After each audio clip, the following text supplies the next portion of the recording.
The real question isn't, how do I make more money? The real question is, who do I need to become to handle more money? You need emotional regulation, patience, self-trust, decision clarity, identity maturity. Money is an amplifier. It turns up the volume on existing patterns.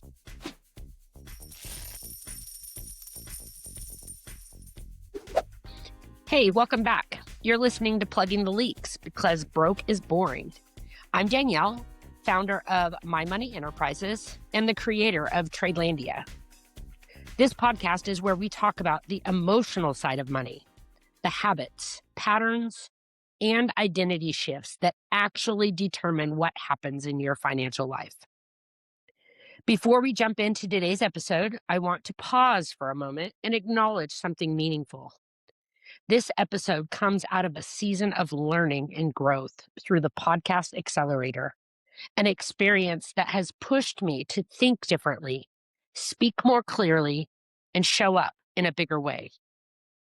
I want to thank Connie Davis with Maiden Explorations for creating the opportunity to step into this space and expand my voice.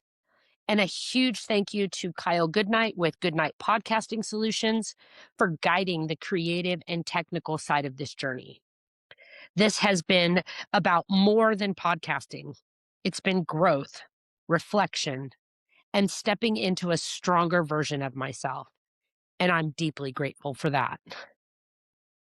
Now, let's talk about a cost that most people never measure. The emotional bill that we pay when we stay stuck. Today, we're talking about the emotional cost of staying the same.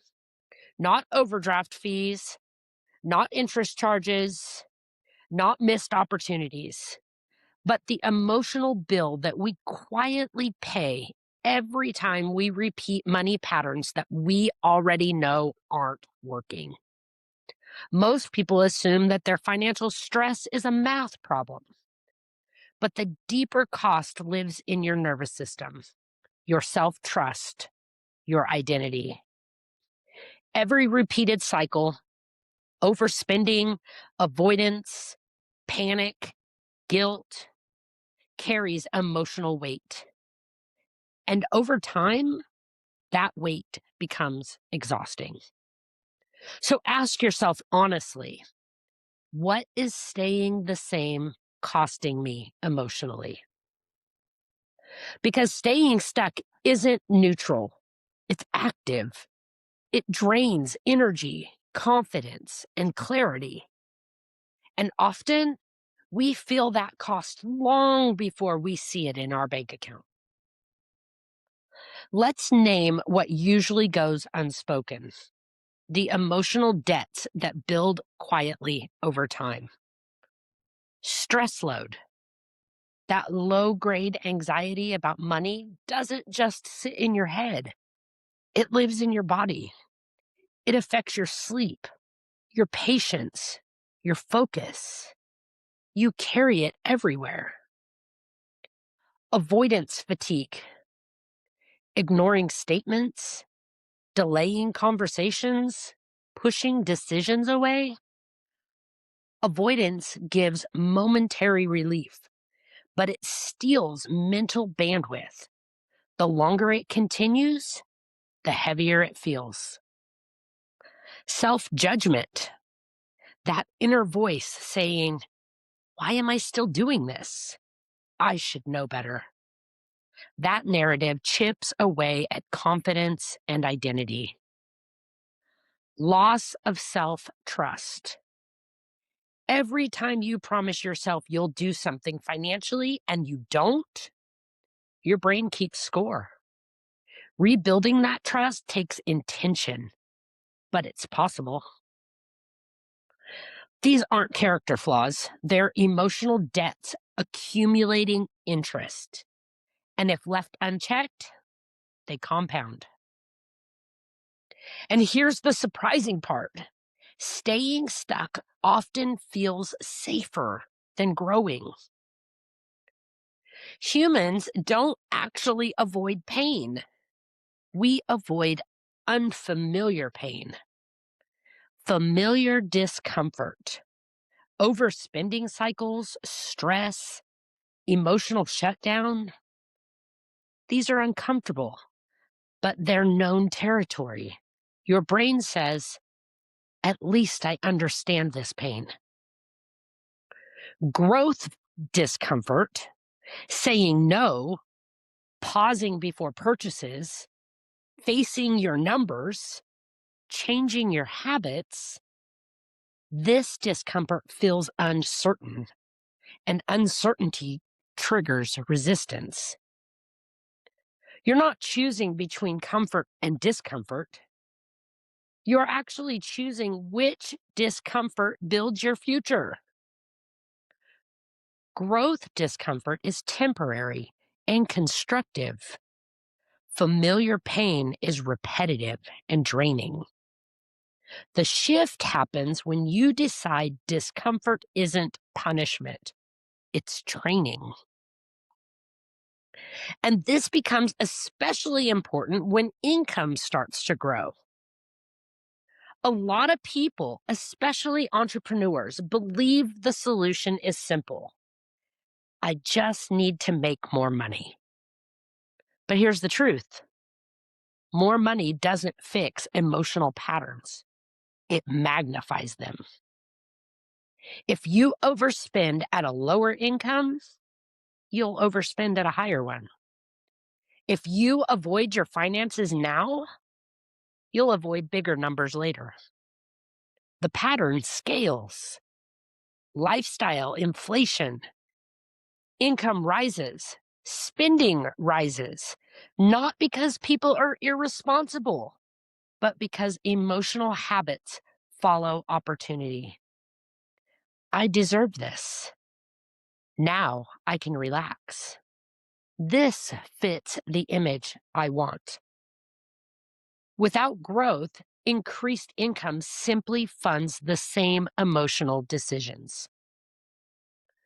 Capacity versus income. The real question isn't, how do I make more money? The real question is, who do I need to become to handle more money? You need emotional regulation, patience, self-trust, decision clarity, identity maturity. Money is an amplifier. It turns up the volume on existing patterns. If emotional capacity doesn't grow alongside income, chaos scales too. This is not criticism. It's an invitation. Income expansion is an opportunity for personal expansion. So how do we build that capacity? Awareness without action keeps us stuck. So let's talk about real-world tools, moments where you can interrupt old patterns. Tool number 1, the emotional pause.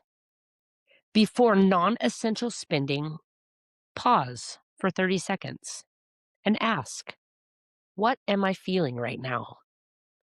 What do I actually need? Instead of, I've had a long day, I'm buying this.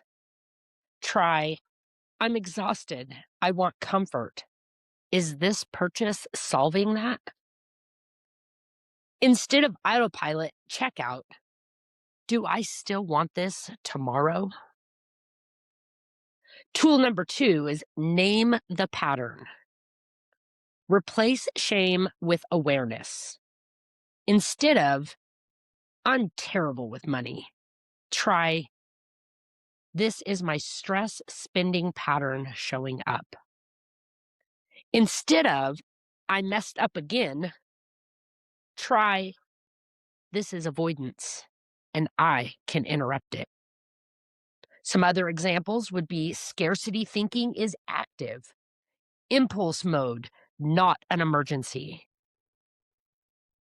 Tool number 3, micro self-trust. Keep tiny promises daily. Instead of, I'll fix this someday, try, Today, I'll check my balance. Today, I'll open one bill. I'll log one purchase. I will review one subscription. Each action says, I follow through. Tool number 4, replace the emotional need. Spending is emotional problem solving. So ask yourself, what am I trying to feel?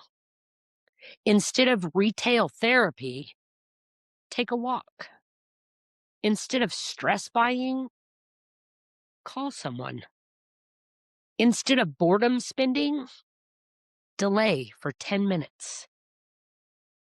Instead of I need this, try I need comfort. What actually provides that?